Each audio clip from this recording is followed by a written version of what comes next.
Welcome to Starcraft. We've got another match here from the Tasman tournament, and I'm Dreadbane, of course, joined by Sapphire. Our featured players today are Mez, the pink Protoss, versus Turtle, the purple Zerg. So, Seth, this is on Kulov Savine. Looking forward to it. Yeah, what up, guys? This is Sapphire here.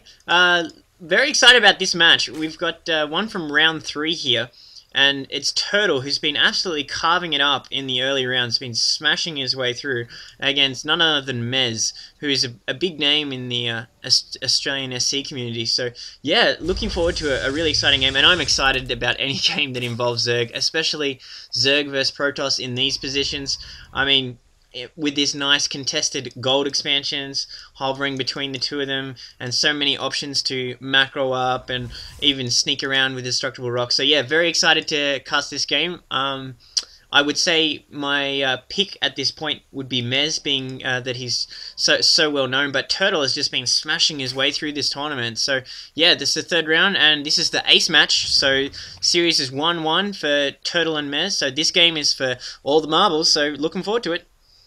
Yeah, it's getting up to the higher ranks of the tournament here, so the matches are getting a lot more contested. I'm hoping Mez has some shenanigans in store for us, so we'll see if there's any proxy pylons or some Dark Templars or some motherships maybe. I would love to see a mothership. Someone has to make a mothership in this tournament, and that will be my absolute favourite player for the rest of StarCraft, I think.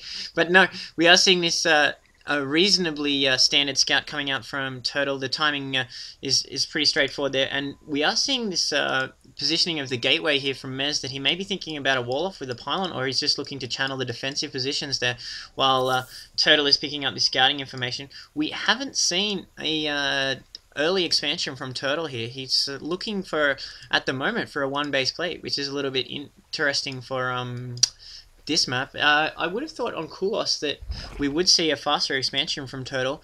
I'm not sure whether he's going to go into a tech build or throw down a Roach Horn, but no, we are seeing fast speedlings here.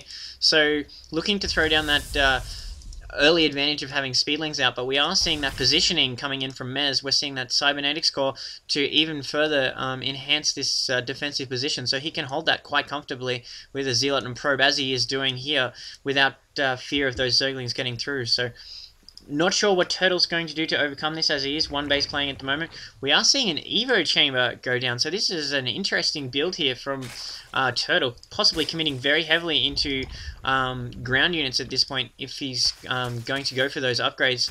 But yeah, we are seeing the scout of Mez come at the base, and these Zerglings going to work, and the Queen actually taking the kill, telling those Zerglings bad luck, you're not going to get the glory. But and in the meantime, we are seeing a sentry coming out for Mez, and who's still just sitting on one gate here, and with both gas operational.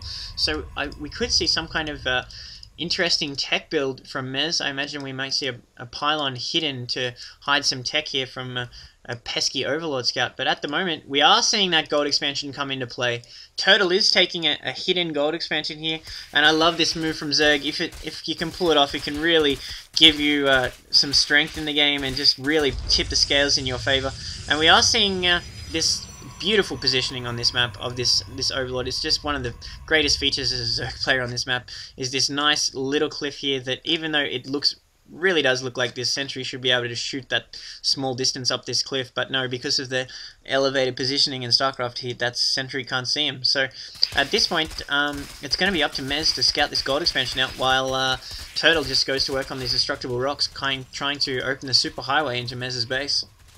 Yeah, I like the ambitious play by Turtle there, whereas Mez seems very happy to just, pile up in his base with his robotics facility, a second gateway going up. So these Zerglings are going to break down the rocks leading into the expansion for Mez here. So we'll see some maybe some backdoor sneaky action going on with Turtle if he chooses so. So I like Turtle. He's just, he's willing to take a bit of risk. He's willing to do something other than sit in the base for the moment. That being said, an observer going out for Mez, so he is being careful. He doesn't want any sneaky business going on there. So, we'll have to wait. Yeah, that observer is going to be absolutely crucial here for Mez, because this positioning of the Overlord, and the Observer is going to deny this Overlord on the ramp here, but the positioning of the Overlord meant that Turtle saw the probe scout coming out for Mez and was able to peel his speedlings off this ramp harassment and deny that scout. So this is the first scout Mez is going to see. This is the first Mez is going to see of these rocks going down. So he's really going to have to come up with something to counter. This lone sentry is going to have to try and hold off this many Zerglings. There's so many, they may just take the hits, and they need the Observer up here to even fire on them, which is such a great position, and was the importance of defending these rocks before getting into the base. But now we are seeing that Observer come up to the top of the ramp, and we are seeing the Stalker and Sentry go to work on these Zerglings. But there's so many here from Turtle, he could risk just finishing the rocks, and it looks like he is going to.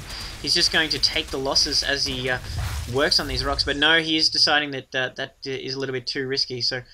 But we did see the ground upgrade going up for Turtle here, so he is going hardcore into this Zergling build, finally getting his lair tech up at his gold expansion, so he's completely hiding not only his expansion but his lair tech, which is a bit of a risky, aggressive move, because if this expansion goes down, he loses his lair at the same time, but it's so aggressive that I like the play. Turtle is just putting it all out there. He's just not being cautious at all, just going completely at Mez here, who's contained to one base, but he is getting the Colossi online, so we may see these Colossi try and defend these rocks, especially with this Observer here trying to do a little bit of jumping up and down to fry a few Zerglings, as we are seeing. But you know, so far I'm really liking Turtle's play, and he's confined Mez to one base, so this is bad place to be in for Mez. He's really going to need to push out, think about a timing push to try and deny this map control that Turtle is establishing so well.